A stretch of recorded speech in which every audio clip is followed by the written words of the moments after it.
সরস্বতী পুজো শুনলেই সবার মনে ভেসে ওঠে ছোটবেলার স্কুলের স্মৃতি। স্কুলের পুজো, শাড়ি পরে বন্ধুরা মিলে ঘুরতে যাওয়া, অঞ্জলি দেওয়া, প্রসাদ খাওয়া, খিচুড়ি খাওয়া, আরো কত কি। কিন্তু আমার গল্পটা একটু অন্যরকম।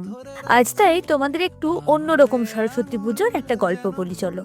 আমি ছোটবেলায় পড়াশুনো করেছি পাঠভবন। যদিও পাঠভবন গাছের তলায় পড়াশুনো করার জন্যই বিখ্যাত, তাছাড়াও এখানে আরো কয়েকটা নিয়ম আছে যেটা আর পাঁচটা স্কুলের থেকে একটু আলাদা। এখানে কোনো মূর্তি পুজো হয় না, তাই ছোট থেকেই সরস্বতী পুজো, অঞ্জলি এসবের হিড়িক আমাদের খুব একটা ছিল না। তাই বলে কি আমাদের সরস্বতী পুজো কিছু কম আনন্দে কাটতো? না, মোটেই তা নয়। সকালবেলা আমাদের শাড়ি পরিয়ে মাসিরা নিয়ে যেত আশেপাশে ঠাকুর দেখাতে।